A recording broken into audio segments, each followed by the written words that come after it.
Um, all right, ladies and gentlemen, and everything possibly in between. It is currently 8:50 p.m. for me on the 30th of November. It is tonight, dude. Tonight's the final night of November, and then we are getting into our last month of 2023. Now, it has been quite a long time since we had a guest return to the show. And I am very honored. I'm very excited to be having the Godfather of Black and Death Metal, the Godfather of the Breathing Process, Mr. Jordan Milner, return once more, as the Breathing Process has recently unveiled a new 4-track EP, Todeskrone, which I'm not sure if I pronounced that right, but That sounds about right to me, okay. yeah. And that is now out through Unique Leader Records. Nice little appetizer to tidy all over as we kind of just, get into 2024. Um, it's I cannot wait for next year, as there are many artists I'm looking forward to. I'm not sure about you, Mr. Milner, but there are a great many bands who happen to not release this year. And simply Very said, true. 2024 should be a pretty big year, should be a time for them to shine. But amongst other things, how are you doing tonight, sir? Pretty good. Just at home. I've been like writing and recording nonstop for the last like 6 weeks, I Yeah, think, something like that. right. Uh, so I've been able to amass a lot of material now, which is pretty cool. But I don't know. That's pretty much all I've been up to. And Sarah and I have a baby now, and Yeah, that's been which is so crazy, man. Like, I've been wanting to talk to both of you guys about that more or less, without getting too personal and trying to dig in where like I don't really fit, because as much as I want to call you guys family, like we've only really hung out once when you guys came through Knoxville back in January of 2022 during the Labyrinthian Hymns tour, which probably still to this day is one of my favorite shows of all time, just because arriving there and stuff, like I really felt like just another member of the band. Like I had never felt that before. And then on top of that, with both Warm Shepherd and the Breathing Process being the headlining acts of that small leg of shows, it was just like everybody welcomed me. And it was just such an awesome experience. And then I proceeded to get stranded for 3 hours. Yeah, um, I remember that place is really awesome. The concourse. It's like one of my favorites of all the places I think I've played. And it's it's so clean. you don't expect a venue of that caliber to be like in like a strip mall, you know? Like Exactly. I remember when I first walked in there, it was like, man, this is insane. Like it's so big on the inside, but when it gets packed with people, it's like Yes. really tight in there, you know? Yeah, honestly. And at least compared to AZ local venues, which for anybody who might be from Arizona, who happens to be listening, basically I would compare the concourse from personal experience now, comparing all the main venues that you would find bands like The Breathing Process or Worm Shepherd, even bands like Lorna Shore, because they went to the concourse during their, what was it? Chaos They incarnate, that yeah, tour. yeah, right. They did a side tour with Distant, and I think it might have just been Distant and Signs of the Swarm or something. But they It was that yeah. I think Signs of the Swarm wasn't on that show, but they right, started on it the day after that show. right. But yeah, I remember hearing about that, and because Chaos and Carnage, it came through. It came through, it went to the concourse, but like I remember last year being just so bummed out because I was planning on interviewing Crown Magnetar at that venue, but quite unfortunately, I had not yet acquired the vehicle that I now have, which I then managed to get in December. So Uh, it do it you it like Crown Magnetar's new album?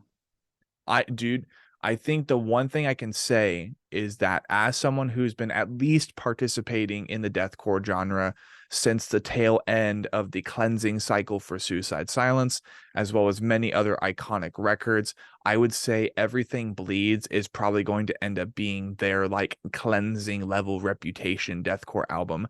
It's just one of those albums that sticks true to the genre. It introduces new things. It's tight, it's precise, and they bring that energy live.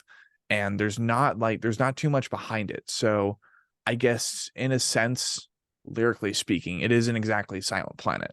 It isn't exactly all these bands who do research projects for their songs. It is quite literally your formula. This is what we were feeling at the time, and we didn't really want to go with the theme. We just thought the image looked cool, and like it's the one time in deathcore in recent time where I am completely okay with that. If that Yeah, makes dude, sense. I think they are, in my opinion, should be the next like deathcore band that kind of rises up the ranks. You know, like they're the sound that they make is like the intensity level is so high at all times. It's like Yeah, uh it's something that's really difficult to create. And I think um with this album it was a big step up in everything, in like production, in there just was them just as something players. about it, man. There was just Yeah. something special about it, and I think, again, like albums such as Suicide Silences, The Cleansing, or I think what is it? Was another record? I can't even really say what Chelsea Grin album is iconic except for the one with the tree. I think that's the one most people There's recognize. a Or like so I don't there's know. Requiem. I think was that the name of the album or the song? I think that's just the name of the Dude, song. that shit, that stuff's so old to me now. Like I to me their best album was the one with what's his name, Jason Richardson. Ooh, The I forget the name of it now though. Jason Richardson, I feel like just joined bands and gave them all their best album and just kept like moving to a new one. that's fair. Like the best Born of Osiris album is the one with Jason Richardson on it. Oh, do you mean as a producer No, or? he's the guitarist. Oh, okay, okay, gotcha. I'm not familiar with that name at all, so I'm like, Oh, dude, you should YouTube him, man. He's like a really, really renowned guitar player in like the metalcore scene, I would say. oh shit. Okay, so what era of Chelsea Grin was he on with them then? Oh, what? Oh my god, this is gonna kill me. You're like motherfucker. Like, it's too late for this stuff. I guess that would be me instead though. Just like it's too late to look up that shit, bro. Like, come on. Yeah, exactly. Well, wait. Jason Richardson. I guess I can look that up too while we're at it. Um, okay. This dude is scraggly. Okay. So he is known for his work as a guitarist in both Born of Osiris and Chelsea Grin. He currently works as both a solo artist and as an official member of All That Remains. Okay. Gotcha. He's been playing with them for a while now. Lit. Yeah, I can't even say. Well, okay, he's definitely Alex Kohler area because like not to No, enact it too was. much frontman I don't think. syndrome, but like it's either been Alex Kohler or Tom Barber. So um and like I can't Baby remember Kohler. who, if it was Alex Kohler on his album or not, or if like Jason Richardson was on an album with him or with Tom It Barber. it looks like I it. feel like it was before. Yeah, you might be right, actually. I think I do remember him in like the Playing with Fire music video and Mhm. um because I know eventually they just broke it down to Spencer and the dude with the really nice beard. I think his name is like literally David Flynn. I'm like, what kind of name is that, bro? Like that's that's a freaking action hero name. But okay, so Jason Richardson, lore for both Born of Osiris and Chelsea Grin. And you said, what were we talking about that was a little bit more personalized to our conversation regarding him? I actually don't even remember now because I've been so fixated on remembering which album Chelsea Grin had Jason Richards Oh, on. right, right. We were trying to figure out like what's Chelsea Grin's iconic record. And that's the thing, because really I got into them when it was the last Alex.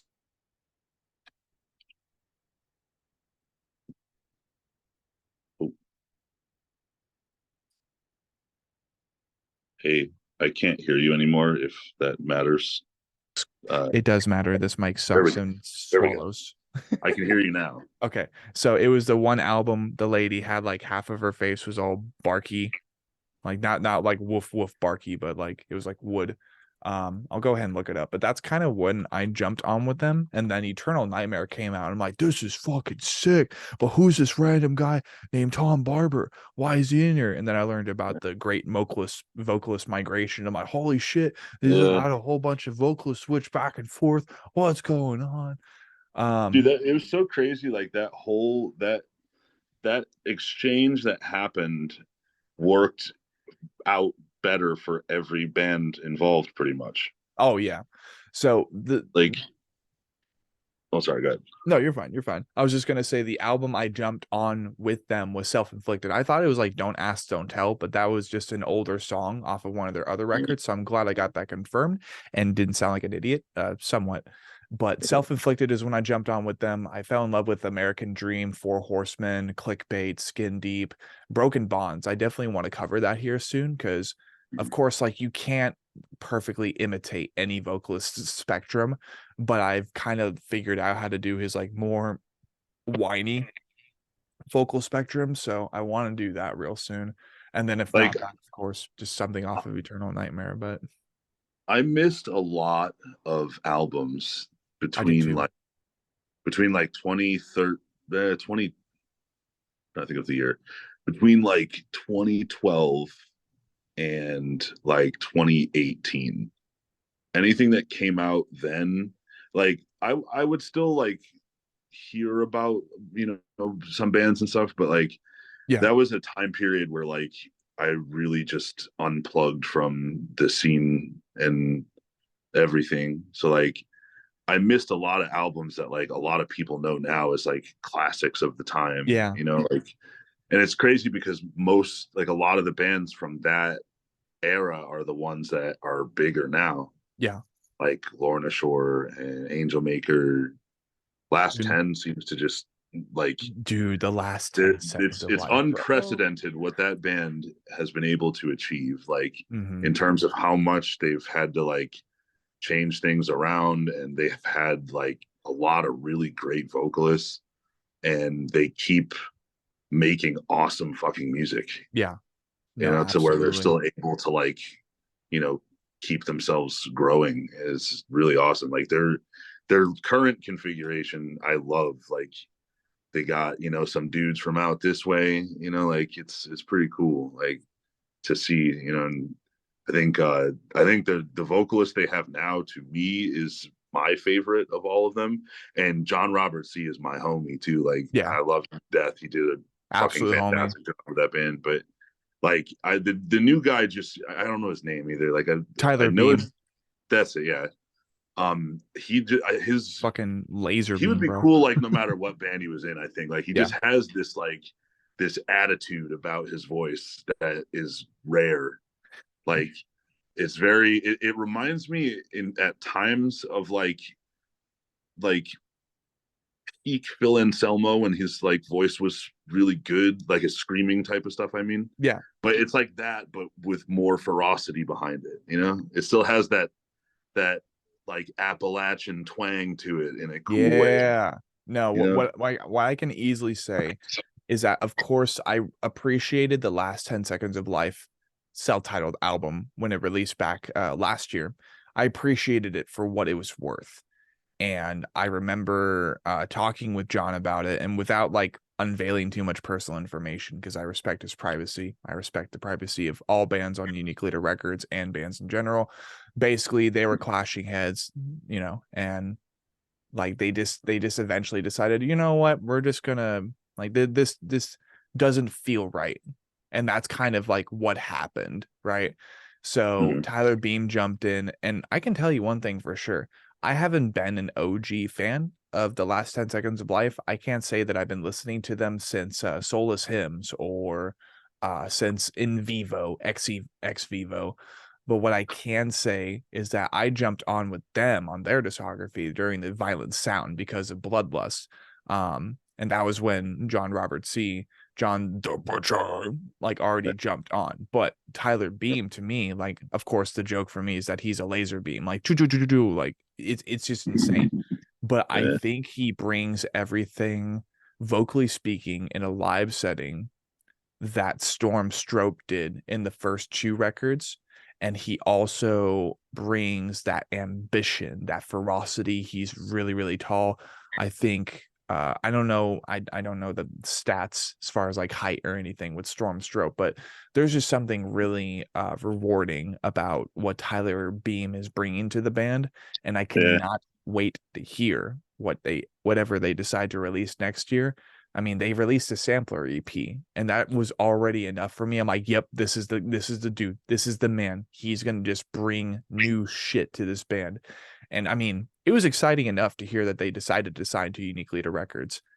I When was really pumped about that when I heard about it. Like, because I've followed, like, again, they came out kind of in a time where I was like, we weren't playing. I just needed a break from like touring and stuff, you know? It's like, um, but I still would hear about these bands and I would still go to shows and stuff. I just wasn't super involved in it like I had been before, like I am now. yeah, Um, but like, they're the what's the same Stormstroke yeah, the singer? original vocalist is Storm Strope, which is like Yeah, such a ruthless he name. he was so good, and he's one of those vocalists that like just drops gold on people and then disappears and doesn't do anything after. Like, Yeah. always Like what wanted. the fuck? I always thought it would be funny to like. Um, I think I was talking with Dave from Signs of the Swarm about this one day about having like a. It was we were just like joking or whatever, but making like a reality show where we're searching for these fucking long lost vocalists that like were so good, or just metal musicians in general, like trying to find Nate Johnson. You know, like no one's heard from Nate Johnson in a while, or what's his name from Necrophagist. Like Mm. I think actually somebody actually made like a documentary like trying to find that guy. But for deathcore, like I want to Oh, that'd know be where these great. great vocalists went and why they did not continue to bless the world with their talents. Maybe that's what the Anatomy Crosscast can evolve into one day. Because I've been joking with half of the guests recently, just saying, yo, if I can make it happen one day, if I can't tour with the band, right? If I can't do that first, what I'd love to do is like actually travel the world and physically go to these places where these other bands are, where these other musicians are that I've gotten to know over time and have like conversations with them in person. But I think it could easily extend and expand into something like that, where because I've been so invested into the lore of the deep underground counterculture music scene, at least for the last 2 years now, what if I just pushed it into, well, now I'm just hunting musicians who went off grid for a long time. It's like, where have you been? Why haven't you released music yet? Or just like randomly running into them, have it be a skit, and then like sit down, get a cup of coffee, and have it just be a whole ass movie. I think that could be really, really fun as long as, people are actually consenting to that sort of thing. Because otherwise it's as bad as the paparazzi blocking Toby Maguire while he's like trying to get through a parking garage. It's like, get the fuck out of the way, motherfucker. It's a lane, it's a road. Move. Like I know I would be pissed. And I have no intention, ladies and gentlemen, and everything in between. I have absolutely no intention on creating a new fucking cancerous paparazzi culture for deathcore. Okay, so don't get that confused. I like no, we're not doing that. Frontman syndrome is bad enough in our scene. It's bad enough in our scene. Like it's not as rambunctious as it used to be, but like I can definitely say there are still a couple bands where that's the issue.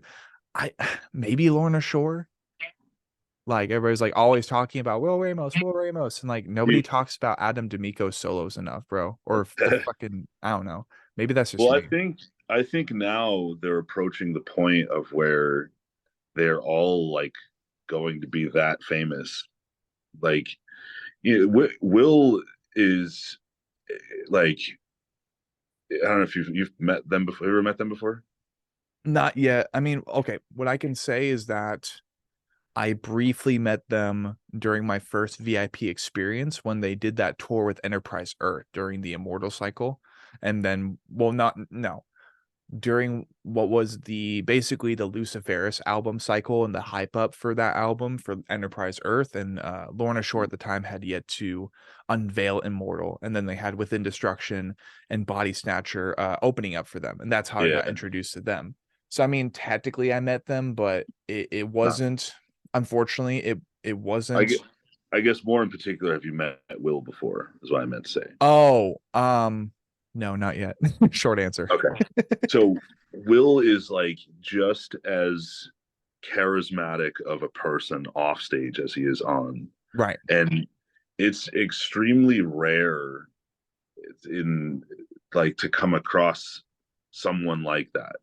Like you just like the energy around them is just larger than life, you Oh, know. yeah. Mitch Luker was like that. Like if you ever like I've met him a few times like over the years and stuff. Like Oh, wow. he was like just as huge of a personality off stage, you know, even though he was very like cool and reserved and stuff. Like you could just tell that like he was the center of like everyone's attention all the time, you Yeah. know. Yeah.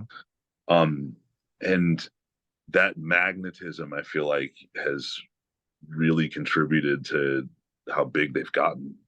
Yeah. You know, like it's I've watched it literally since like 2022. Like that was when I met them on Chaos Incarnate that year because I was filling in for Distant. Right. Right. I remember So that. I was like, oh shit.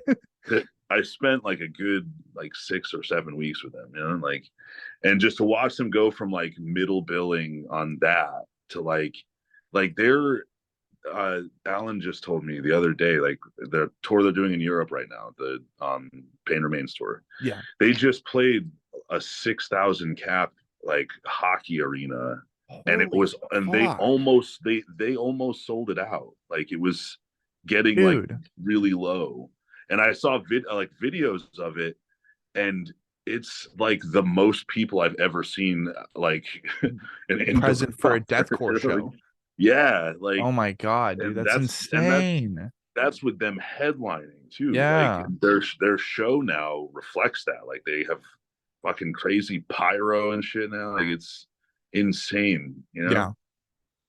But yeah, that's just like I think now they're gonna get the net like whatever they do next year. If they, I don't even know if they're gonna tour next year because they've done a lot on this album now. Like just Yeah. Oh my straight for God. 2 years, you know. Like so it's if they do another, I imagine maybe they'll do another US headliner like next year. They'll take like a few months off or something like that. Might, I could see that being a thing.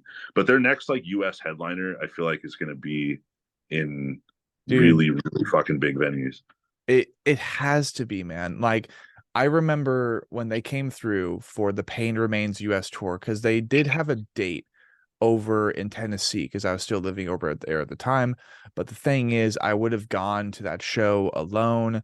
Funny thing, I still went to the show alone, even when I flew out to Arizona to visit my family, hang out with my loved ones, be a little less lonely. I still went to the show alone, but it was I would say Nile Theater, downtown Mesa, Center in Maine, kind of the same size as the concourse, at least the upstairs room. And dude, it was completely sold out. There was maybe a tiny mosh pit going on in front because there was no room to walk around. People were like stuck by the merch tables because there wasn't enough room. So I think if they did come through town again next year, I think they would have to come through the Van Buren, which is a bigger venue, downtown Phoenix. And I mean downtown capital city of state. Like the next step would be Chase Stadium for here in Arizona. But I would love to see them at the Van Buren because back in 2018 let's see, there was that, which was the Holy Hell tour. That was Architects, Dioda's Murder, and While She Sleeps, which was what the fuck? Like such a good lineup. Such a good Yeah. lineup. And such a during such a monumental release cycle for all three of those bands. But then after that, there was the Nothing More. What was it? The Stories We Tell Ourselves tour. With of Mice and Men, mind you. Uh, damn it, forgetting the other one. The like Palisades. There we go. Okay, so it was Nothing More, Palisades, of Mice and Men, and Fire from the Gods. Yes. That was a tour at the Van Buren. That was super sick. But what I'm trying to get to is, for those of you in Arizona, you understand exactly what I'm talking about. They need to be at the Van Buren next because they just didn't have enough room. And if not that, they just need to come to Marquee Theater because Marquee Theater will be more than enough room for them to play. Um, anyways, enough Mm. enough Lorna Shore worship. Like, of course, we love the boys. We Dude, love I'm what they're doing literally for the wearing scene. their hoodie right Yeah, now. like um It's good shit. actually like probably the of all the band hoodies I have, which I have a lot. This is like my favorite. I think I don't know why. It's because they did like this puff print, and it's Yeah. black on black, and it's totally Which my uh vibe. which one is that? Is that the one with the sigils on the sleeves and shit? Yes. Okay, Like, I thought so. Yeah, that's a really solid design. I really wanted to grab that one, but I'm broke. Um I'm definitely wanting to indulge in their newer Halloween drop though, because I managed to finally get and I Return to Nothingness flag. It's a 4x4. It's right over here. No, it's not a 4x4, it's a 3x3. Love this flag though. And I do want to get some type of wall flag for the actual Pain Remains banner, but like they haven't reprinted them in a fat minute. So mm. I definitely want to give me some more Lorna Shore merch though, because they're that new logo. It's one of my favorites in the genre, period. I don't know if I think Kalen did it. He's done a lot of band stuff. Yeah, Mr. Stokes, shout out to you know, Kalen, bro. It was awesome to have him on the show recently. I've Um, I'm definitely uh, enjoy his work and that I'm able to be one of the cool bands that gets artwork from him. right. No, it's good shit. So He's a fucking awesome artist. I love like all that he has done in the last couple of years. all that he has Pretty done, awesome. man. He's like, I would say he's like the I don't want to sound dumb as fuck. I was about to be like the Beethoven of deathcore, but it's a musical artist. He just Um, has a foothold on the genre. Like yeah, it's he does. he's got what everybody's looking for, and you every few years like there's like a changing of the guard with artists and art and like album art where like Yeah. everybody starts going to this guy who does this thing, like but Well, he's been pretty stable at it for a long time. Got a yeah, let's be good thing real. going. He started in 2019 and it just hasn't stopped. Well, I mean, no, I Yeah. can't even say that. He's been doing it for so long now, and just more and more and more bands come to him. And then, Jamie and the team over at ULR, they're like, "We see you. You want to become one of our main artists?" He's like, "Yeah." So he does. And he's just been doing that ever since too. Like I am constantly inspired by individuals like him in the scene that manage to do so well that they acquire these innovative, new, groundbreaking opportunities through record labels. Because I'll tell you what, fucking like, at least from my personal experience, I haven't heard of anything like that for anybody in regards to like Nuclear Blast Records or Century Media Records. Like, because they're such big record labels, I can only imagine that they need at least a dozen different artists to choose from, but like they don't exactly have them as quote the creative director, you So know. I think the thing with that is it's just it's different business models That's almost, true. Yeah, like some labels would rather, you know, we're just going to give you X amount of dollars, and right. this is what we need you to give us in return for the X amount of dollars. Exactly. Other labels are like, we're, you know, um, most of the things you need we have in house. Exactly. We're like, so Yeah, it's and just definitely some not to throw labels find it shade. more. not at all. Like it's just it's just how you prefer to run things. Like there's Right. pros and cons to both. Like it works usually pretty well for the bands. Yeah. So And it also allows for a sense of consistency, I think, with the platform and the formula that Unique Leader Records, pardon me, is doing recently. I think it just allows for consistency because you think of Unique Leader Records and, well, I mean, if you are someone who is into graphic arts and calligraphy on the level that I am, you naturally have an interest in those types of things, which obviously everything happens for a reason. There's probably a reason that I'm like obsessed with almost every creative medium that happens to do with deep underground counterculture music, but that's besides the point. It like nonetheless, like I can only imagine or try to imagine being in Kalen's shoes and just acquiring an opportunity like that. And basically just the idea of not being able to pay month to month over graphic art design, like for now at least, like that's kind of flown out the window for him. Like he's good to go for a long time. And then on top of that, again, that sense of continuity, all the merch that you see that Unique Leader Records produces through indie merch, like 90% of that, the graphic layout, assets and stuff for the merch, that's all done by him. And it looks fantastic. It looks so good. But um Alan from Distant does some of the work with that stuff too, I think. that's true. Almanac Designs, right?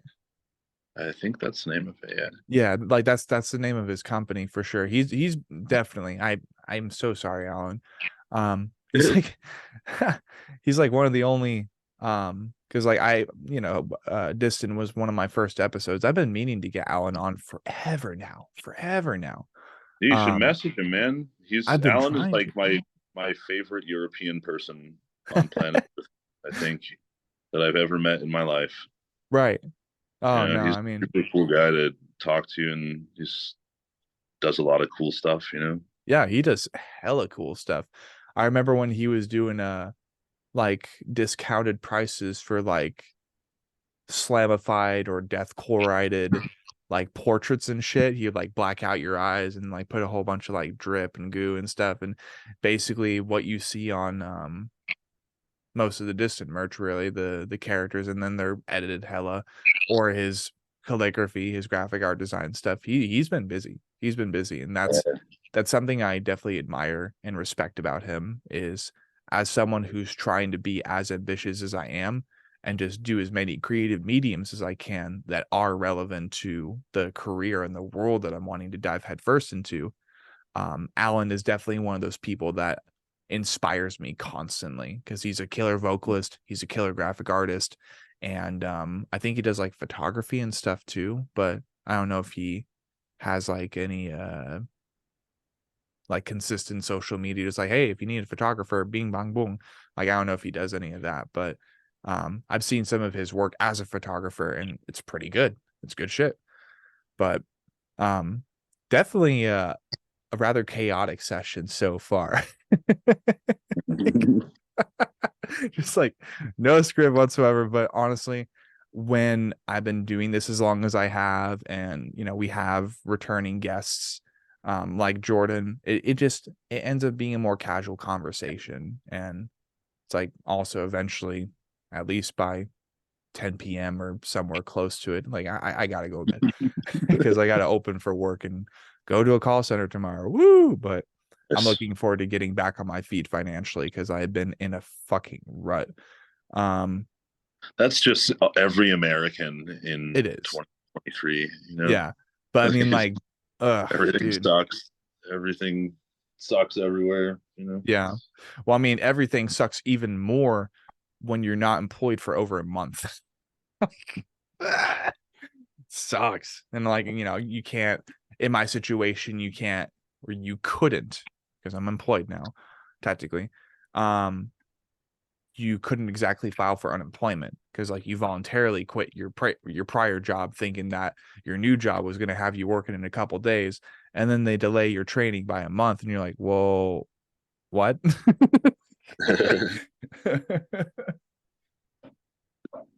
but we've been scraping by. I'm still alive. That is Um, always good to see, my yes, friend. it's Always good to always see. good to see. But I think being that we're like at least halfway through session now, with it being like 9:25 for me and Jesus 11:25 for you. Like even if you are a night owl, that's just like that's a holy shit moment to me. Um, I basically in this session, we've told your story before. We've provided your chunk of the breathing process lore. We've talked about how you got the band started. We've talked about all the bumps in between, lineup changes, all that shit. Like you're the godfather of the breathing process, so you will have any lore that we might want to know about regarding the band. So, very similar to one of my recent episodes with the new project called I Satan, in which I had a returning vocalist by the name of Donovan Parchment. Basically, since our last session, which if I check right now, as far as our last session, or I could even go on Spotify real quick because I know I tried to listen to the episode earlier for homework. So I'll go ahead and do that real quick. Basically, what I wanted to do before this 40-minute session runs out and we have to get another one started recorded. Um, I wanted you to kind of catch us up. Okay, real quick too. May 18th, 2022. So it's been way more than a Like year now. year and a half, something like year that. year and a half, exactly, which aligns perfectly with that other podcast session I mentioned. But basically, kickstart us off, man. Tell us everything that's kind of changed since May of 2022 for you, and whether it be in your personal life, things you're willing to discuss regarding that. Because I mean, you're a dad now, which is insane. Um, Yeah, let's get filled in on the lore. Let's get caught up on the Jordan Milner breathing process Godfather lore. man. Well, I guess yeah. I mean, having a daughter has been a pretty significant change for like me and Sarah. Um, but it's been like really not that hard or anything, and we've been able to like still do. Uh, we've still been able to write music and write records and Yeah, shoot videos and stuff. Like we've adapted to it pretty quickly, and uh, she loves metal already, so it's that's a been plus. like yeah, it makes her happy when she hears gurgly black metal screaming coming from all over the house. Yeah. That's um great. yeah. But yeah, like we've just been trying to like write as much diverse material as possible. Um because we're always kind of evolving in terms of sound. Um so we've spent a good while like this is probably the longest. Labyrinthian was the most like detail oriented album, but now I feel like we're putting even more energy into like what we're writing. Um, and it's resulting in a lot of like just different kinds of things, different territory for us to explore. Yeah, While also trying to like, you know, release music on par with everyone else that's out, at least on par with it, like yeah, in terms of production and stuff. And bands are able to create like huge sounding records now. It's like unreal compared to like the earlier deathcore albums that came out. And um, we've never been afraid to like go in different directions and stuff. Like we've always kind of retained the same overtone of what has made our band, but right. you know, pushing it in different directions. So now like we're just older and we're like, we're just writing what we want to hear, I guess. Yeah. And so that I guess is like I don't know, it's So as you were saying, more or less, since like last year and since like as time has progressed, you guys just continue to evolve your sound. You're trying to just shape everything that makes the breathing process, but not staying too stale, because well, a stale breath would mean that you're either sick or you're about to die. Like you're on your deathbed. You know what I mean? Like hollow breath, you don't want to stick to that Uh, hollow breath. You want to continue cycling clean, brand new breaths and clean, like breathe fresh air. So, I mean, this EP, this new EP, Todeskrone, is a good testament to that. I would definitely say my favorite song has been Empty Not Alone, just because of like that na, na, na, na, na, na, na, na. Like I could easily just imagine like a completely black like lace dress ballerina kind of like bouncing around the room if it wasn't for like the ghost phantom demon lady thing. And I could easily that's see it being a funny. social media trend too. That part, that would be funny as fuck. It was like a TikTok or something. Uh, but that part that you're talking about, Sarah put that, she added that like the day before I sent all the stems out to get That's mixed. It was like sick. absolute last minute. We were just like listening through it and like trying to see if we could add any little thing at the last second, you know. And one night she just started playing that, and Ah, it's so we were like, good. "Look how we gotta put it in here." Yeah. Oh, Turned it's out to so be good. pretty cool. Yeah, yeah. That's like we she in particular is like one of her big influences is dissection, and she's always kind of displayed that with what she writes and how she plays and stuff. That's what she's really added to our band. There's a lot of that kind of influence, the swingy leads and like Yeah. that kind of atmosphere. Waltzy leads for sure. Yeah, it's always given us like a sophisticated kind of sound. I feel like. Yeah. I mean like that I can definitely think back on Labyrinthian because that was really when I jumped on with you guys. So again, the breathing process is one of those bands where I can't call myself an OG fan until I go back in time and listen to the prior records. But what I do know is that throughout the entirety of Labyrinthian, whether with Wilt, whether with Shroud, Terminal, one thing that was consistent is just this almost like Joaquin Phoenix Joker like descending down the stairs or whatever, but like he like you make it turn it half speed, so it's like he's going down the stairs even slower, but he's like still doing that number. Like it's very waltzy. Who do you think is the best Joker? Ooh. Um okay. Okay. So There's not really a wrong answer. yeah, but like still, it's funny because I don't even really care about DC these days, just because like everything's been so inconsistent. Mm. But what I will say is that Joaquin Phoenix to me was the most realistic Joker. I liked Jack Nicholson because he fit the mob Joker really well. Mm-hmm. But at the end of the day, specifically, my favorite version of Joker is actually the fucking buggy red-eyed psycho Joker from the Batman, where Bruce almost looks The, like Korean or whatever, and the intro is like the Batman.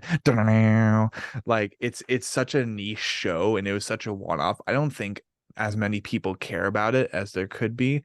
But that is my favorite Joker of all time, just because he doesn't even look human in that one. He has like this kind of matted, dreaded green hair, but he still has like the iconic Mark Hamill tone in his voice. mm, If you haven't seen that and you happen to be like a Batman fan, I would definitely recommend. It's just the Batman, and you'll know because the intro is like dun, dun, dun, dun, dun, dun, dun, dun, dun, dun. It's like a guitar solo. It's like wow, wow, wow, wow, and there's like dun, dun, dun, dun, dun, dun, like bass in the background. It's so sick. yeah. But that is I my liked favorite version of Joker. I liked Joaquin Phoenix his Joker also because of this is more of a real life example. Yes. But the others, like I guess it depends on what your preference is. You know, like they all of them have kind of fit their era, like in terms of existing with the comics. Like, Ooh, you know, one like, second. Okay, never mind. I think you had your finger over your mic or something. oh, that's I do that all the time. I'm sorry. You're fine. I was like, wait, This is how wait, it always he's good. goes. I can't hear him. Anyways, you were No, I saying, was saying like I think that like the different adaptations of the Joker have evolved just like the comics did. So like the Jack Nicholson, for example, like that was more the comic book version of him, you know, and yeah, then as the comics got darker, the renditions of the characters got darker in the live action movies, yeah. you know. So I think they've like all of them have.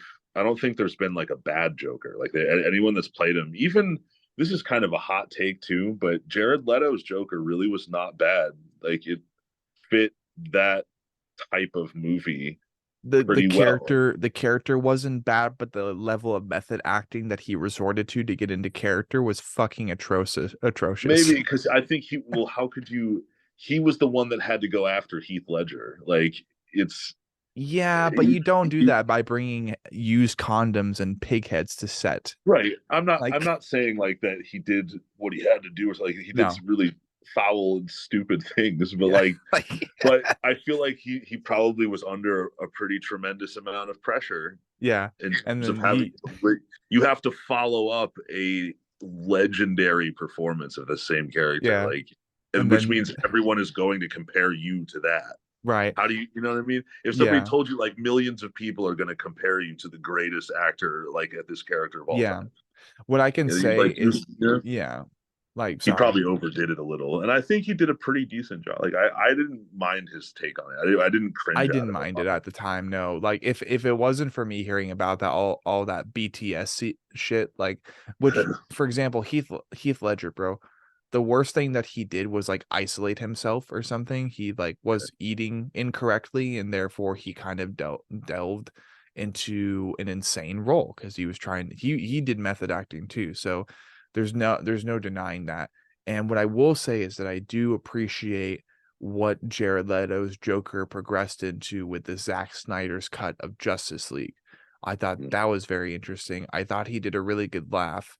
But other than that, like when the movie first came out, yes, I absolutely loved it. I'm like, oh my God, he's perfect as Joker. He's got the laugh. I'm not gonna kill you. I'm just gonna hurt you.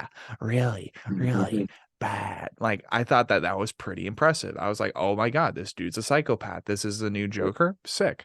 And then Ben Affleck's Batman shows up. I'm like, okay, more continuity because DC hasn't been providing that since Batman versus Superman, or they've just been really spotty with their continuity. This is really cool. Um, and they were doing something for a long time. They really were. They were trying to, and then well, everything fell through because Ben Affleck's like, no, I don't want to be Batman anymore. I'm done. I'm like, okay, that's Batman off the table. I thought And Ben I Affleck was an okay Batman I too. thought he was the perfect Batman. That's what I Yeah. will say. Other than freaking Michael Keaton, who's the original Batman, like let's get nuts, I Michael think Keaton was a great Batman too. I he think. was so good. He was so good. People just make the neck meme, like the neck pain meme with this cowl, but See you now, know, unlike the Joker, I feel like they're like I didn't particularly care for the George Clooney's Batman at no. all. Val It was Kilmer, George very, Clooney, even though but that movie is one of my favorite Batman movies, though. really? Like the which one was it? Is it Batman Forever? The one with Arnold Schwarzenegger and like Uma Thurman. Yes, that was Batman Forever. Yeah, like that one was maybe I love it because I like I was a kid when I saw it, you know, like and it was cool, but Yeah. I thought that was cool, but I thought he's probably like one of the bottom tier of people who have played Batman. You know what's really funny too? Do you care about spoilers for The Flash? No. Okay. He apparently not only did they bring Michael Keaton back, but that at the tail end of The Flash, George Clooney comes back Oh, that as sucks. Batman. Yeah. Oh man. Well, Oh man. Shucks. this is What- Jordan says, what an L, bro. yeah. Oh, well, I guess Oof. see Big who oof plays moment. next. Oh my God. Like I refused to watch that one film, even though they brought absolutely every reason for me to watch it, including Nicolas Cage's Superman from the never fully fleshed Tim Burton Superman film that he wanted to do after the Yeah. success of Batman. I'm like, you wanted Nicolas Cage as Superman? He's like, yeah. I'm like, okay, how would that look? But it never happened. And then they brought it through CGI into the Flash, and then they had what was it? I forgot his name. He's the one that got paralyzed. Not to be insensitive, but that's his history. That's what happened. Um, Nor, not Norman Reedus. Very similar name to that though.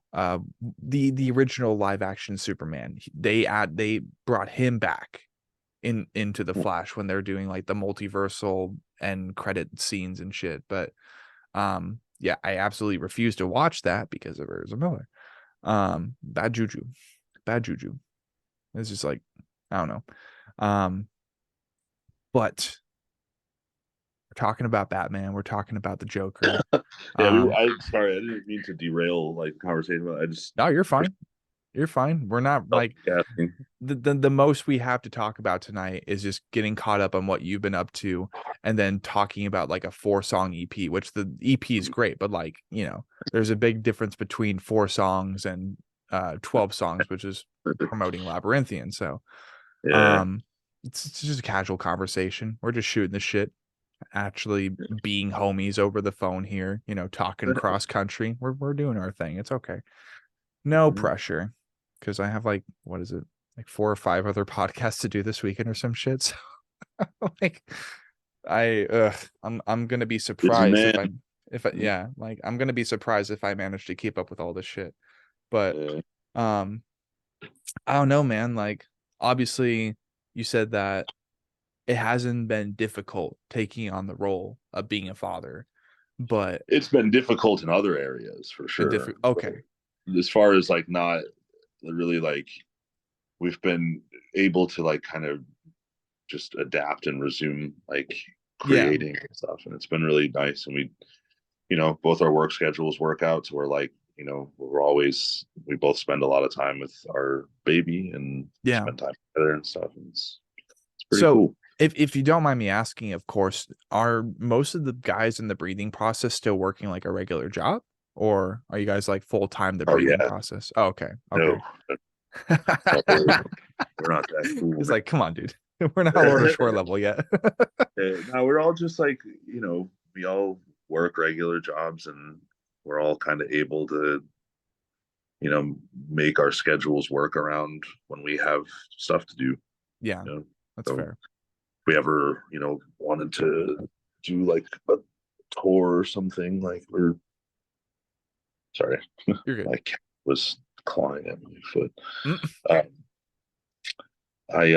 Um, we're able to like just kind of do stuff as we want to do it. And uh it's worked out pretty well so far, I that's good. That's guess. good. Let's see. What are like, from the perspective of someone who's hoping to be a father one day when the time comes? I have no intention of rushing it because my own father definitely rushed it. Like, he basically he started everything with me being the eldest son at 21. So I got 3 years on him as far as just like not having to be obligated to that. And since me turning 21, I've almost been locked into taking care of someone else's kid 2 different times. And it was like, I had no choice, right? Mm. I had no decision. And I said, well, I want to have a choice. I don't think either of us are ready, blah, blah, blah, blah, blah. And they said, well, and it's just a personal decision. No negative bias towards either sides of the story. That's just how it happened.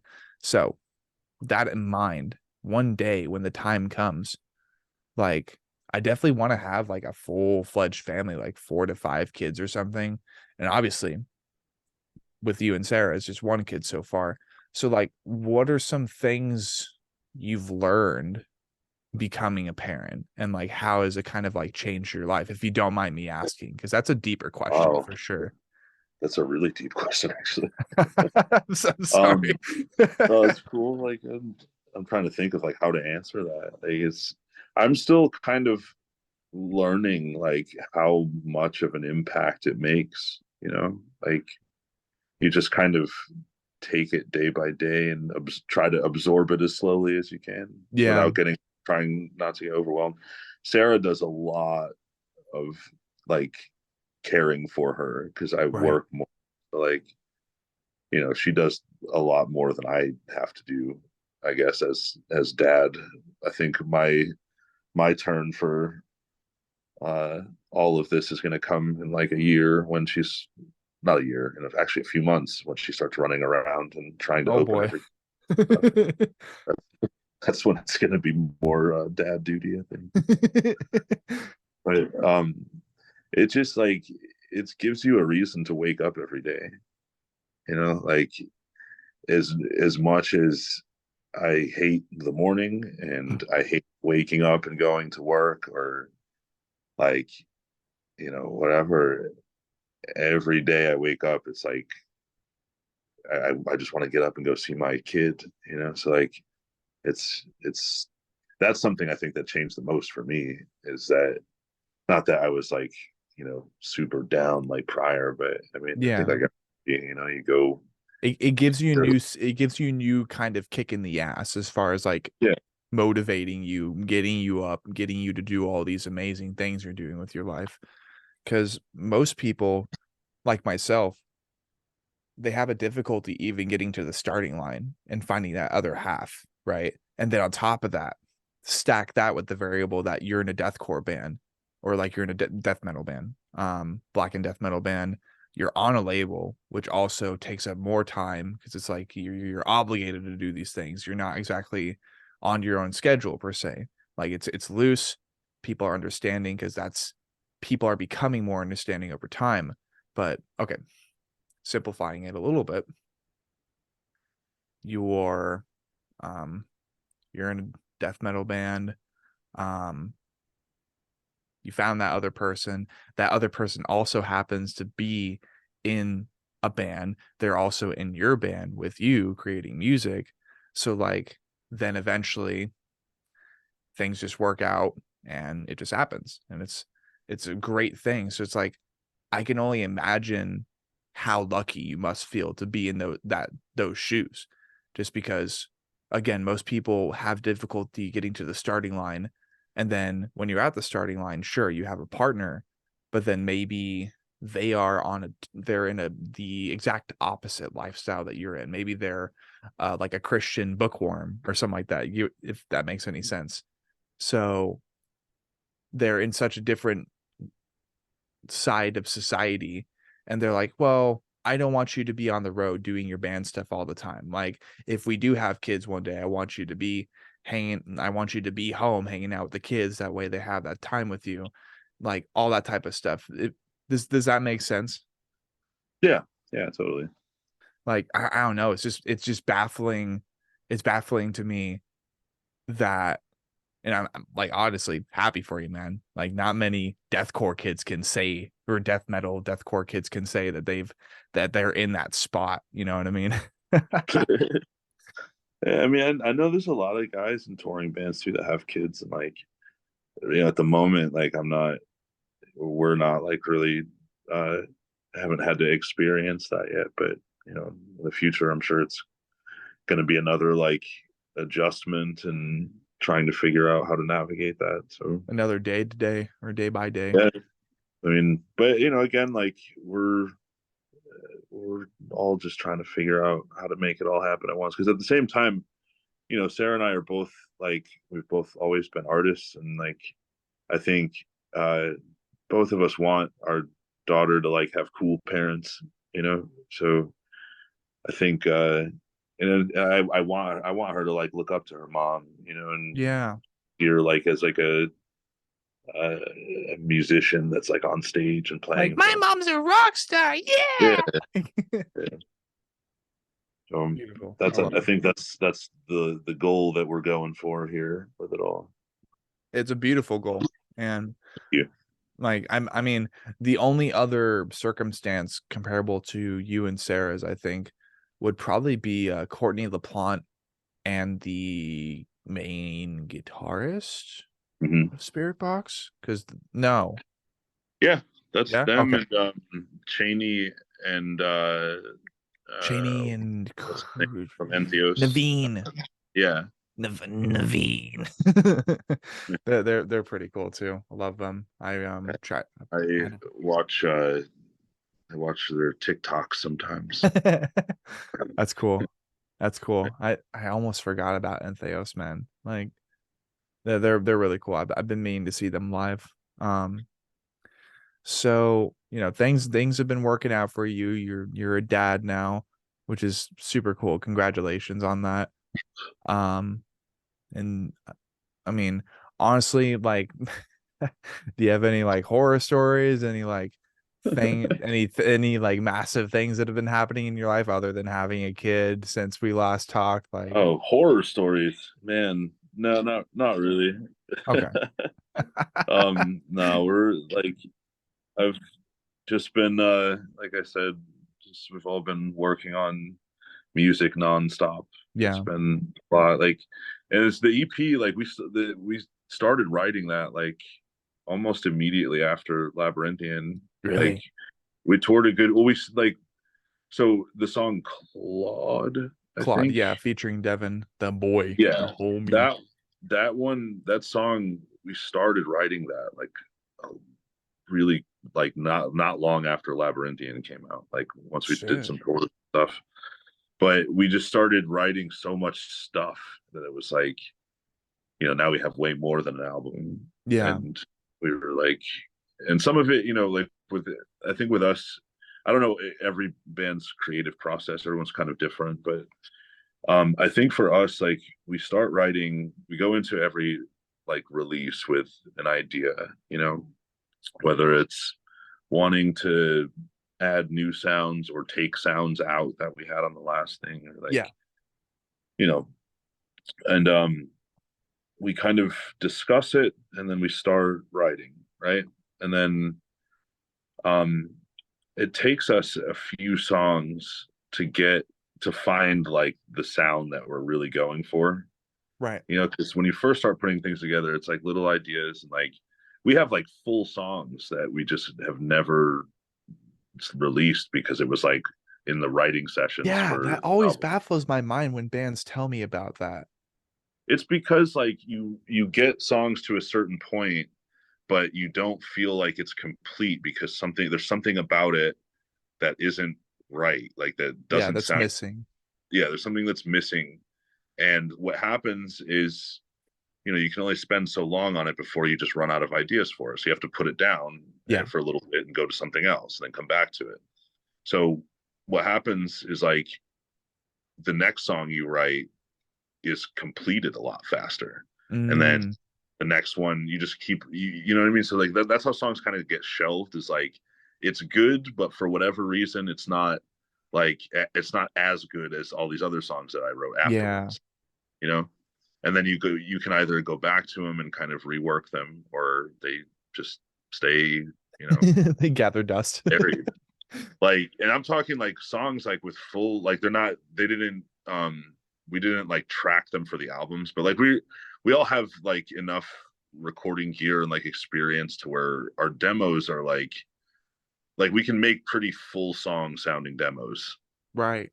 like to where, I mean, it's not like mixed anywhere near as good as like what the final product is, but Mm. like it's still like It's listenable. still a good rough draft to go off of. Yeah, like so we have like another probably at least EP or a really like long EP worth of like just completed songs that just aren't on the releases because we just wrote better ones after. That's Always thought cool. about they releasing those maybe, but Maybe. yeah. Of course, I've been meaning to remember this throughout the entirety of our session tonight. I noticed that since the Labyrinthian cycle, you guys have had a little bit of a lineup change. Do you mind talking about that at all, or is that kind of like, would rather not? So I think like we with the EP at least, like we play live usually as a four piece, because it's just more. it's more efficient, and a lot of like we all live kind of far apart and stuff. So like, that's just kind of how we've been for the last like shortly after the lab, like some of the labyrinthian tours we did. Um, because it's just, scheduling and stuff gets complicated with 6 adults, you know. Yeah. So, I think we wanted to show more, because it's like in our Empty Not Alone video, like you can see there's four of us, Yes. like just we wanted to show more like what people would see if they come see us, Oh, I for gotcha. this for this release, I guess. Um, so we did like the video, and we have some stuff like live wise. So we'll, Right. I would prefer, because it's different. It's like a different show with the two different configurations too. Like Yes. the 6 piece, we look a little bit different, I guess. But we also like we play a different set as a 4 piece than we would as a six. Right. Um, so a lot of the same songs in both, but there's differences and stuff. So we have to set up our setup runs a different way. Right. Gotcha. Yeah. So that's pretty much all that. Like why it maybe is confusing for some people. Right. Yeah. And I mean, I definitely try not to probe as much, because obviously I have the connections that I do with all these bands and stuff, but at the end of the day, business is business. And it's like, it just feels better not to probe, pry, and gnaw. Sometimes it's like, like Yeah. No, but it's I mean it's dude, it's like being in a band. It's like like reality TV show. I'm really surprised that someone hasn't made a reality show out of like I'm gonna go on tour with this band for like a month and just make it like a show and yeah, release one a month. Like, fuck, I'm gonna do that, dude. I'm gonna start my YouTube channel career by exactly what I just said. If no right. one steals from me first, because it's really like I mean, it's not fake, the fake drama like you see on like the MTV shows. It's Yeah. like some bands like, I mean, I don't think there's any band that I know that doesn't like, you know it's not like you have a bunch of people that just never have disagreements or something. Like that doesn't exist when you have people that have to live in a metal tube together for a month or 6 weeks or 2 months at a time. Right. Even if it's a really big tube like a bus or something, like it's just everybody's different personalities and has different like routines daily and stuff. Like Yeah. sometimes as things conflict and people have different ideas for what direction to take things, and it, Right. every band has disputes, has arguments. Yeah. um so yeah. And like only the necessary amount of internal conflict. Yeah, I mean, and some Like, bands have way too much, and that's usually why they break up. yeah. Like, because again, it's two different people with conflicting personalities that you're trying to like, make work together. It's not so easy sometimes. Right. And one thing I can say is that with my first impression seeing you guys in Knoxville now, like more than a year ago, which is insane, way more than a year ago. And now it's gonna be embarking onto 2 years since I saw you guys on the Labyrinthian Hymns tour. Just y'all seemed like an absolute family. Y'all seemed to get along so well. And it didn't exactly seem like any of y'all wanted to rip each other's heads off. So Mhm. for good shit. Good shit. Absolutely. Well, I think the only thing before we go ahead and kill session for tonight, I wanted to go ahead and ask you about your own differences, creatively speaking, between Labyrinthian and what is now Todeskrone. Like, what did you personally do differently? Maybe because of you being the overarching godfather of the breathing process, maybe there were some suggestions you had for how all the other members in the band interact with one another, creatively speaking. Like, who knows what it might have been, what might have occurred and gone on in your head during the writing process of this EP. And now that I'm recounting it, not too long ago, you said that it was really just after the Labyrinthian album after you guys got done creating that, after you toured on it for a little bit and then came back like immediately, boom, four song EP. That started Right. again. All right, we're back for part three. His phone died, unfortunately. Jesus. All right, so we're back, part three. His phone died. Whoopsie. Um, and we'll go ahead and just continue right where we left off. Kind of wrapping up the session more or less. Basically, I just want you, if you will, if you are willing to provide your commentary upon what kind of distinguish Todeskrone from Labyrinthian, creatively speaking, in your opinion. Um, Good question. So I think the main thing is we changed tuning. Oh shit. We have almost most of our catalog is in drop B. Yeah. We our first album was an A sharp, drop A sharp, like in Waking was drop A sharp. Uh, Odyssey Undead was drop B except for like one or two songs, and then Samsara was drop B, and Labyrinthian was drop B. Okay. So now the EP is in drop A, Oh like shit. it's lower. It's weird too because to today's standards, like that's not even low. It's like totally normal tuning. But Oh it's well. I I've been we've been experimenting a lot with tuning lately. Also, that's what's going to kind of differ uh, our previous material to our newer material. Gotcha. A lot more, it's a lot lower and slower. Maybe not lower and slower, but it's lower. It's lower. That's all you need to know is that it's Yeah. low. That's cool. But yeah, like we wanted to try to like, you know, explore more with different sounds and stuff. Like Chris has been doing more like pitch screaming kind of stuff lately, Yeah. and we're all like really stoked on like what we've been able to write with those kinds of voices. And, we've been doing a lot of experimenting with just different atmospheres and stuff. Like I think the EP is a little bit less orchestral compared to Labyrinthian. Right. Because again, like we're just uh, you never want to kind of stay in the same place. At least that's how we've always been. Yeah. I think never released the same record twice. And Right.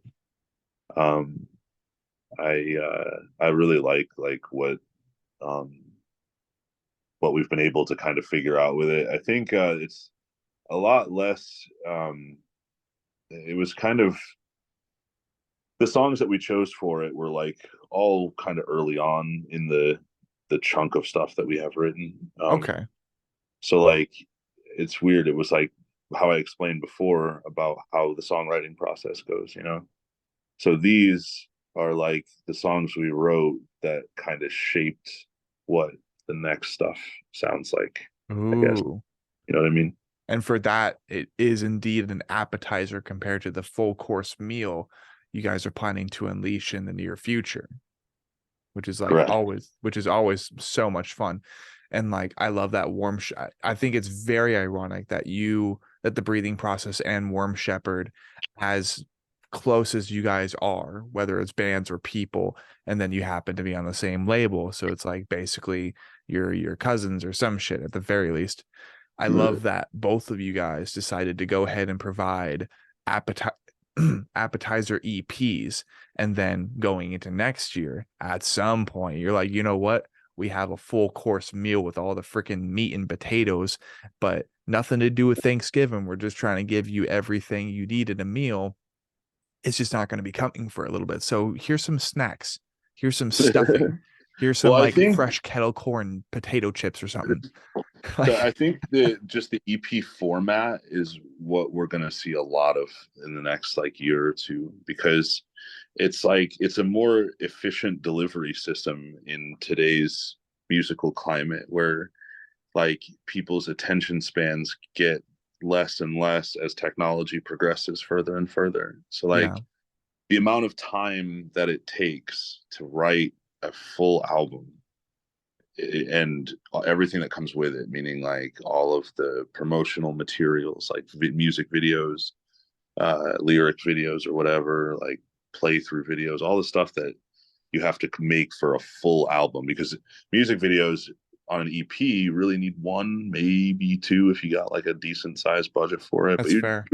really need one. A full album, you need like three, Maybe and 4 or 5. yeah. So what? But what the the thing with that is, even if you have, the means to do it all, is all of that stuff takes time. Like you have scheduling with these, the people that film music videos have insanely busy schedules. Right. Like, so Especially just if it's people like Eric Eric Eric DiCarlo. DiCarlo, like, oh Right. my God. Eric DiCarlo is the busiest man in deathcore, but he just keeps crushing it. It's He keeps crazy. crushing it.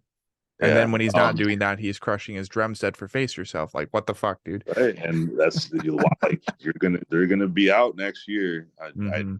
I know it, like. So it's, yeah, like it just, all that stuff, like the amount of time it takes from when you say, okay, we're going to start working on an album, to when that album is released, is like, I mean, some bands can do it pretty quickly, but start to finish, like at minimum, it's going to take like months, like Yeah, 6 months before, like, to get all of that really all together, ready to go. right. Because you have to write it, you have to usually do pre-production. At least you should, because you kind of want to hear somewhat what your songs sound like before you actually record them. That's fair. Uh, Yeah.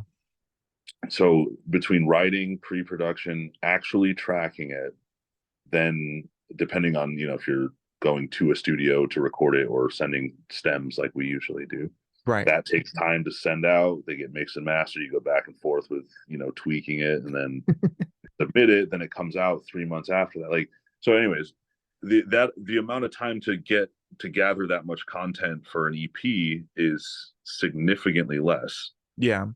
And And so rather than like take the bulk of time to write an album and prepare an album release, you could do just as much material and stretch it over a longer period of time, but release it more consistently, because it takes a lot less time to build an EP, you yeah, know?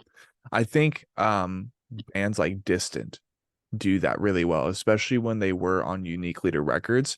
I thought it was Yeah. very interesting that they had the Dawn of Corruption, the Dusk of Anguish, the Aeons of Oblivion, and then they had the bigger album, which happened to also coincide with a more zoomed in version of the album cover, right?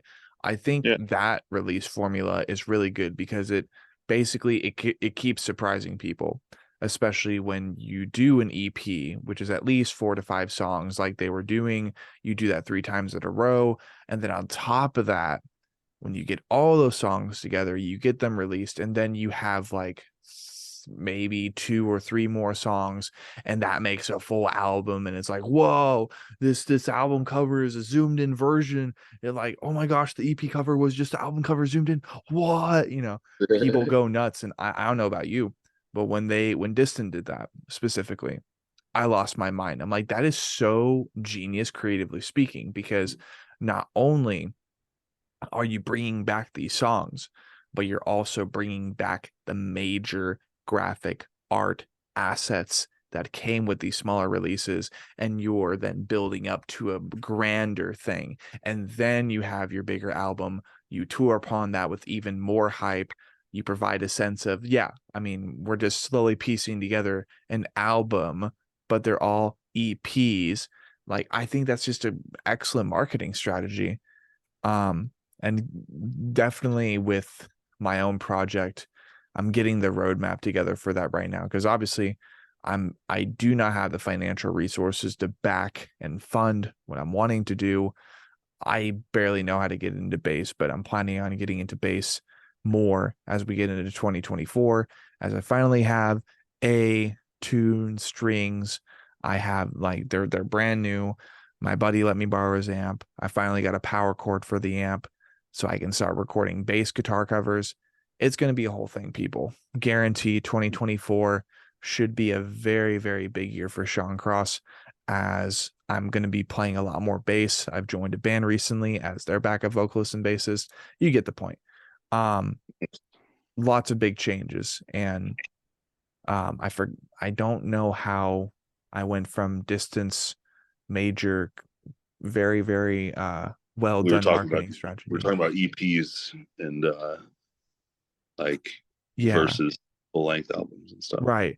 Yeah, it's I think my favorite thing is either when bands like Distant do what they did, three EPs and then an album, and all three EPs are the album and there's three extra songs, or what I also like is what I call the initiation EP.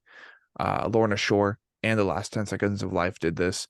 They had monumental three-piece, four-piece EPs, and they're like, okay, this is our new vocalist. This is what he sounds like when he's in Lorna Shore. Do you like it? Yes or no? Obviously, and I Return to Nothingness was as successful as it was. Mint. Like that was super good shit. I think that was excellent marketing. Just like, do you guys like him?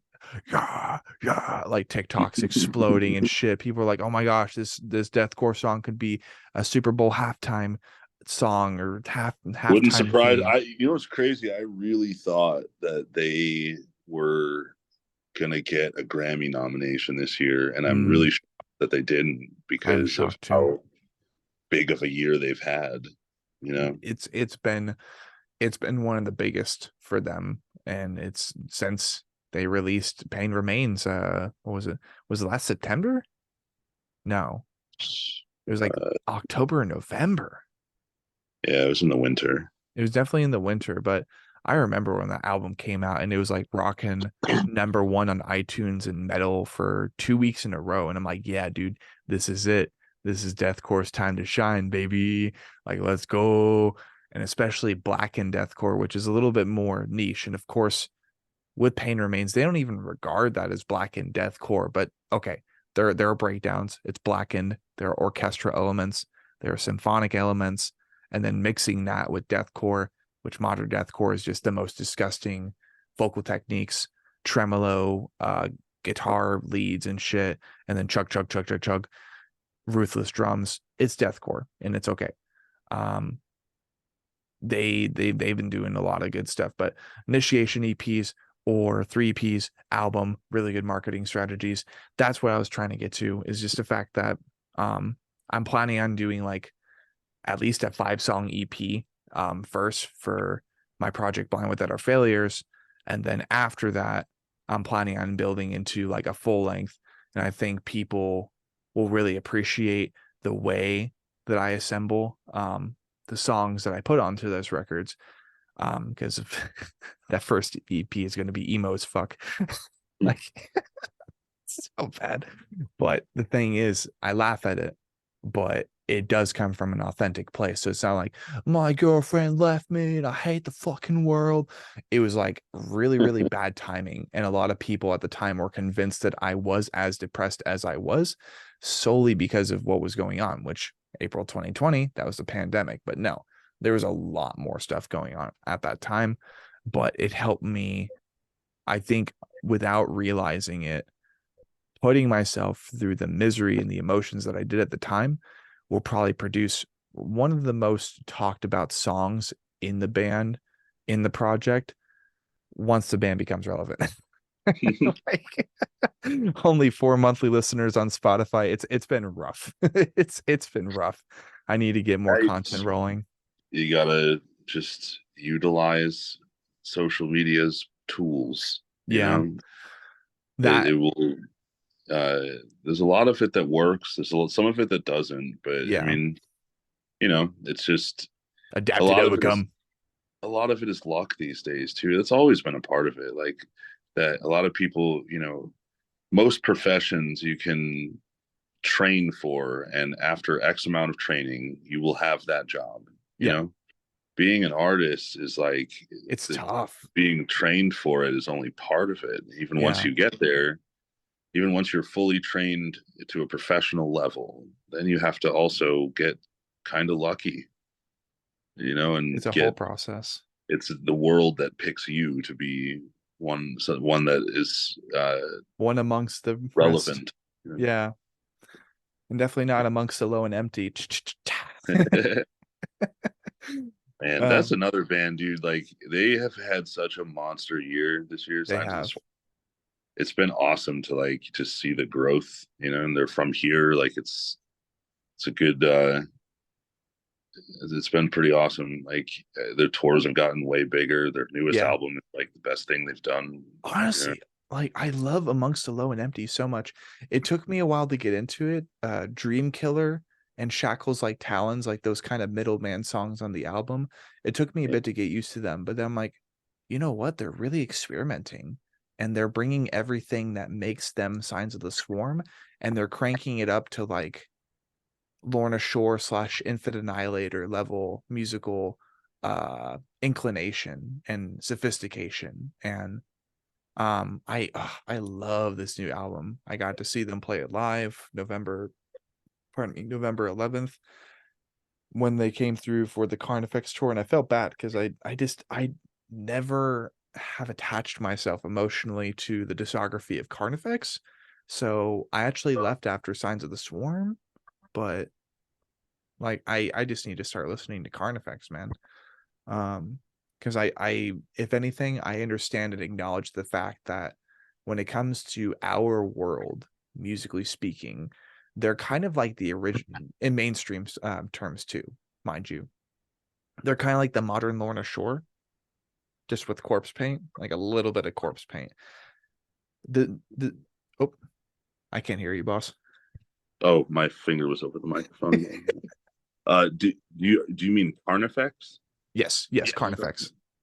Oh, well, Carnifex was out before Lorna Shore was, Yeah, right? no, that's what I meant. Like they're the original like blackened ish deathcore Oh, band. you said the modern day. Like I thought you meant it like back then. Oh my god. Oh no. Right. It's That's getting cool. late. Like, well, I think like any of the bands in this space, like everyone has kind of different renditions of a certain sound, and it's evolved over time. I think that I mean Carnifex is an older band than Lorna Shore for sure, Yeah.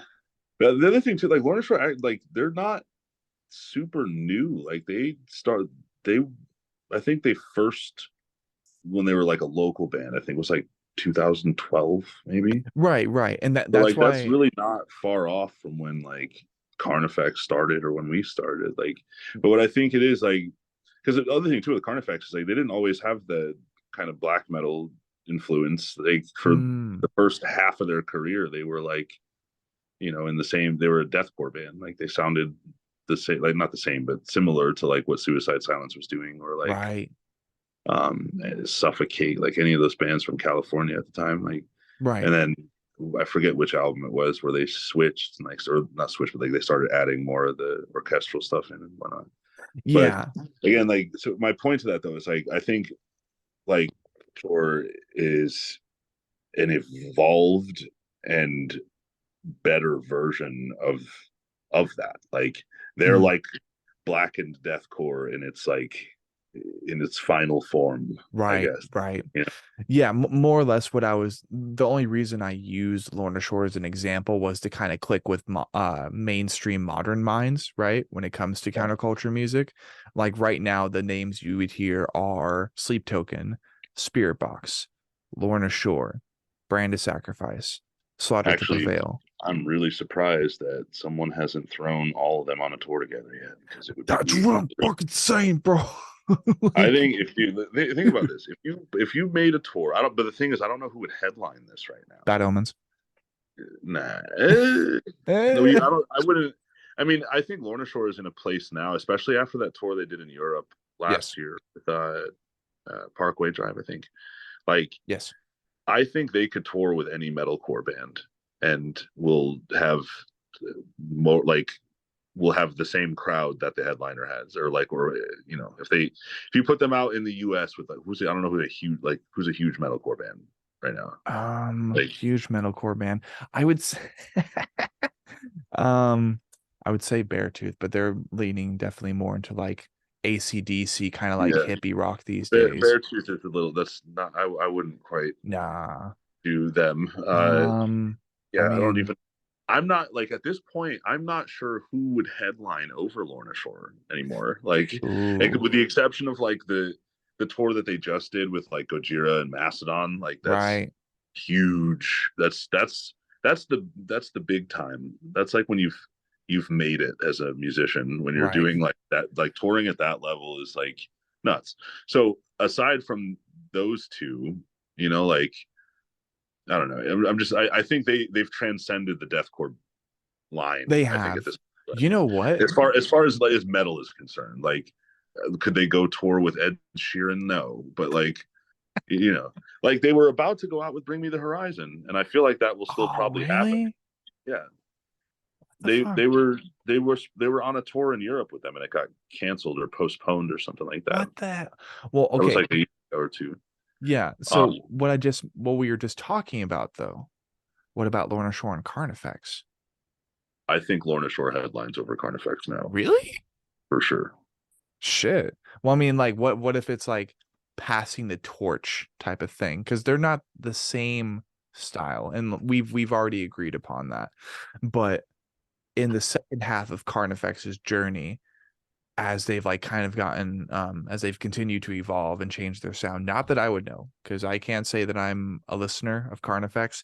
They kind of give me like maybe they were the original version of that sound. So maybe I don't know. It would either to me it'd either be Carnifex or especially with Whitechapel writing this heavier new ninth full length record, I can easily see them co-headlining with Whitechapel. That would be pretty sick. But everybody's And like, hard. dad rock, Creed It's, rock, and I love what Whitechapel has done with their sound. Like I do it's too. if you're them, it's like how they can't they've they've reached.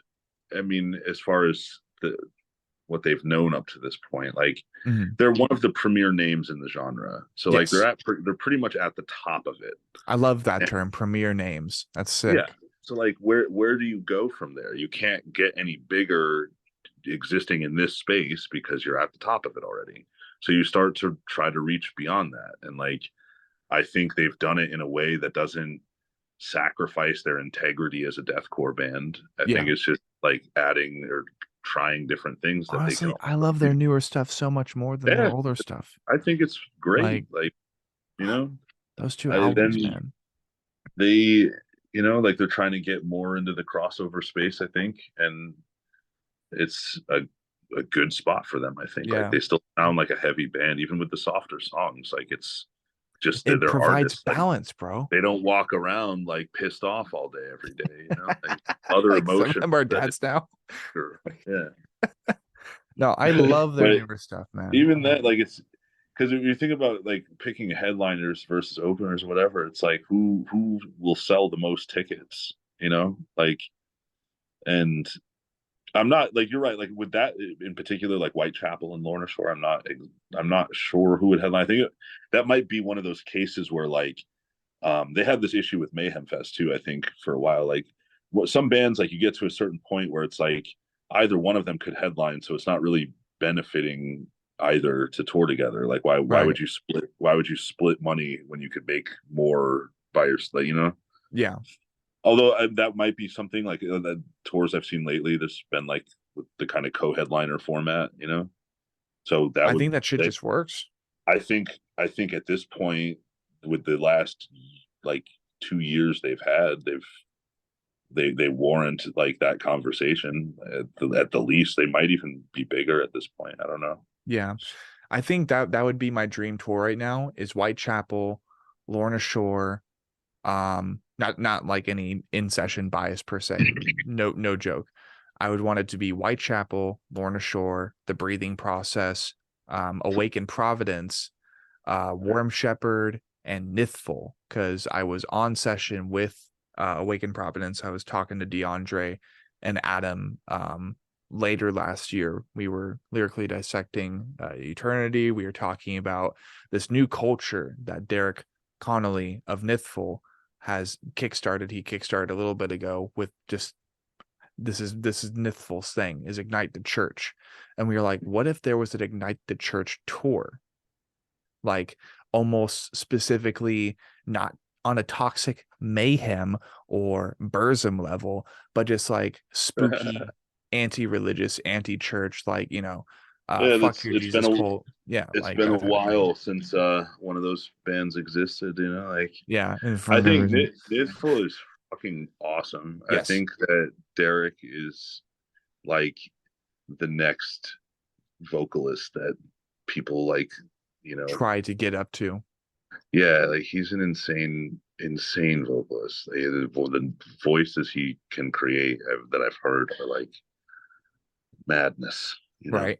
And I like Nitfo's sound. Like it sounds like fucking hell, like It sounds like hell. it's it's low and slow and scary, and Hmm. I'm all about it. So yeah, let's definitely manifest that. Like Whitechapel and Lorna Shore as the headliners, the Breathing Process, Awaken Providence, and Warm Shepherd as like the other bigger names, and then Nithful as the opener or something along those lines. That sounds like a really solid tour.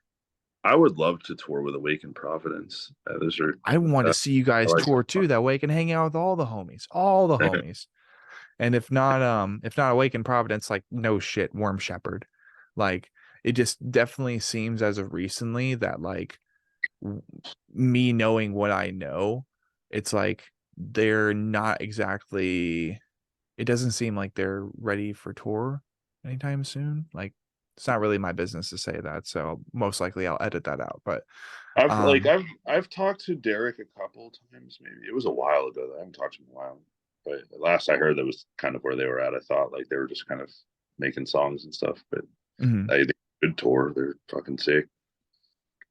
I hope they do sometime. right. And Warm Shepherd. That's what I'm talking about. Like, Oh, I think it's about Nithful still. Sorry. yeah, you're good. You're Uh, good. uh, Worm Shepherd. Yeah, like I know Trey is playing with of Sulfur Mhm. or has Which I think been is for. actually really cool because like it's just full time Black and Deathcore. Period. Yeah, Like, and Trey's also like he's a fucking phenomenal guitarist and songwriter. Like I'm mhm, always really excited to hear what they come out with. right? And Devin is just a, a child prodigy. Yeah, yeah, He's absolutely. I'm looking forward to hearing what else he does. He did awesome on our song. I was really pumped to like Yes. have him contribute to it. What's your favorite song But, off of the new EP?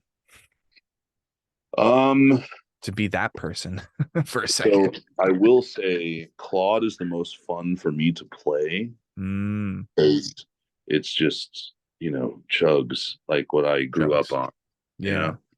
That's why like we wrote that song. I think like it's just kind of uh I just wanted to write like an ass beater, yeah, and I as much as I love black metal and stuff, like that's most of what influenced me to like start a band was like getting into the underground like metalcore scene and shit.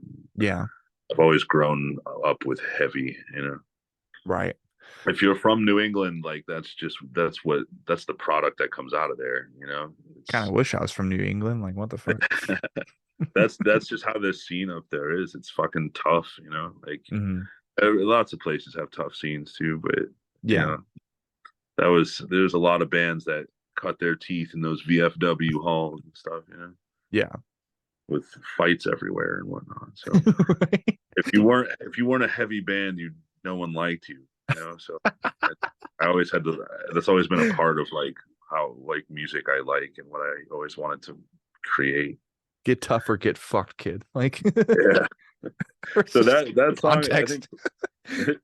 Claude is like probably my favorite. I also um like our we started doing like singing stuff. That's the Yeah. first song that I've ever like sang on, I think, because I don't really have a singing voice. I always, Oh wait, you sung on Claude? yeah, in the chorus. Oh, what? I didn't Well, it's even like notice that. it's Chris and I combined. It's like both of us. Oh, Like he's like pitch screaming. I'm like singing. oh, yo, I didn't realize that. Okay, does that mean you're also kind of like doing that same kind of background singing for Empty Not Alone?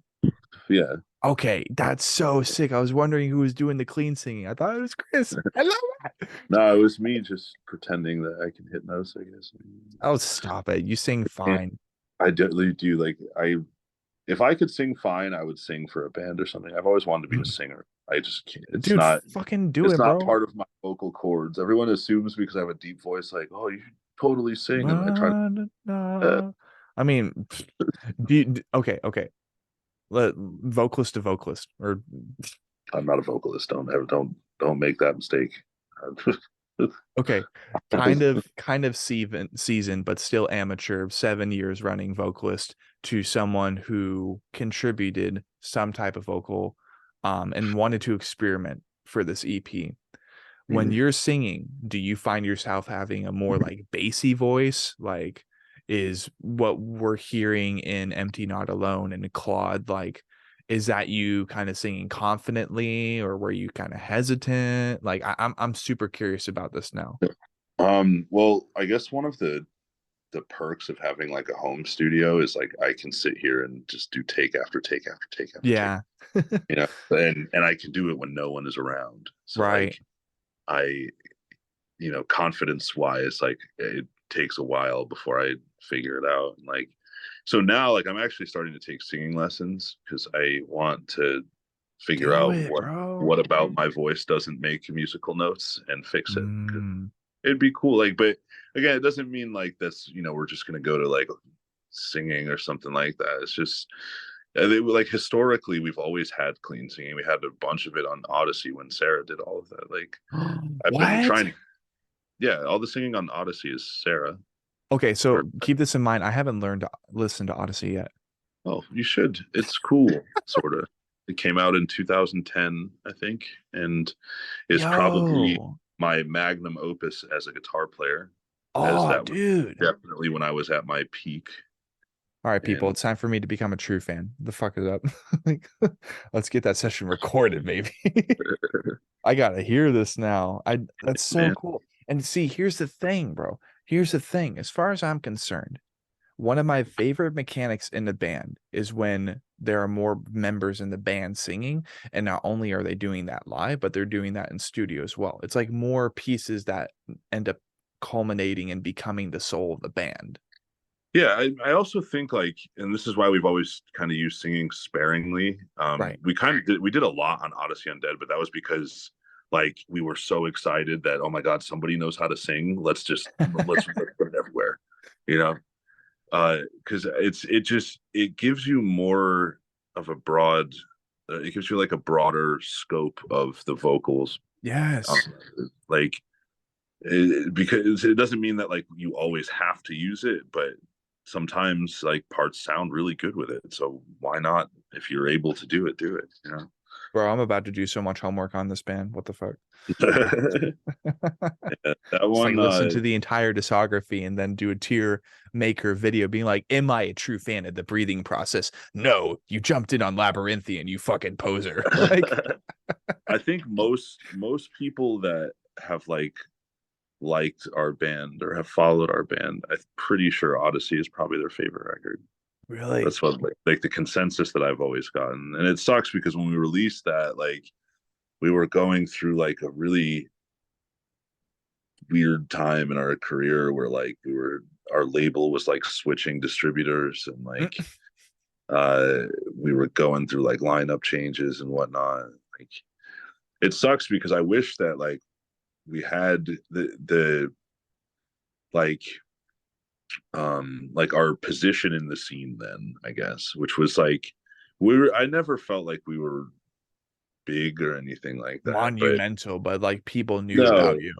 like we were out when social media didn't connect everybody yet. Like MySpace was out and kind of popping, Yeah, but kind of that was popping. really that was the only thing that really existed. That's what really made the deathcore scene grow. That's what united it across the country, was everyone figuring out like, oh, other people know this kind of music and have bands from those areas that all sound like this too. Yeah. So like we were uh it was a time period that just kind of sucked. Like I don't know. There wasn't a lot. There wasn't like money in the scene then, Yeah, or that's true.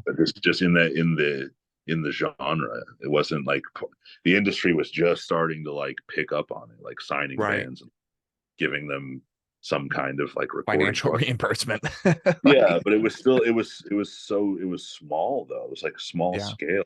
So like just at that point, like we'd been touring for like 2 or 3 like straight years, and it sucks because like I think we got the way that album is when we met Dave Attero, that we like flew out to his studio and all that. I think I told you the whole story before. Yeah. But like it was a real like that was the first album where it was like, we're signed, like the Yeah. Like label pays for our, we're cool now. like we're from Connecticut, and like the label's flying us to Colorado like for three Like, weeks to go yeah, I record feel legit. go record an album with like a producer and stuff. I was Hmm. like, holy fuck, this is awesome. This is it, bro. This is it. So that, but that's like to me, like that was probably my favorite recording experience too, because like, and it showed with the album, even though like, I mean, compared to like today's standards, maybe it's not, the production wise isn't as huge as stuff can sound now, but it still sounded like really fucking good. And we put like a lot of time and focus, and we were Yeah. at his studio for 3 weeks, and it was like he records like on a regular work schedule, so like Monday through Friday, and then Saturday Sunday we don't record. Right. So we worked on our album like a 9 to 5 job for 3 weeks, That and actually sounds like so much fun. it was fantastic. Like we're out in the fucking Rockies, like the days off Yeah, we go to boy, that's like sick. Rocky Mountain National Forest. Like it was the best Oh, ever. I wish I Yeah. could do that, bro. Like, Dude, it Jamie was Graham, hit awesome. me up. Come on. Like, let's get something figured out, please. But then for whatever reason, like in that, I felt even then, like when we wrote it, I was like, I was super proud of that album. Yeah. And it came out and just kind of uh, things kind of fell apart for a while, I Right. guess. Yeah, and So sometimes it just happens that way, you know. Sometimes you need a yeah, fresh start, or sometimes just life and like the story that you're meant to write. Because I'm not trying to say like just a billion times. I'm not a Californian or something. It just comes with the process sometimes. It yeah, becomes a part of the story. That break or that massive change, it just occurs, and that's okay. But with that being said, it is currently almost 1 in the morning for you, bro. It's almost 11 at night for me. I definitely need to get some rest. But much appreciated having you on here on the Anatomy Crosscast once more to talk about Todeskrone, get us caught up on your story, tell us the ventures of being a father and how that's going for you so far. And we definitely look forward to getting you and the rest of the lads, rest of the Breathing Process crew back here sometime next year. Until then, people, be sure to have a great night. And just like the great eternal fucking music machine, man, let's keep cranking.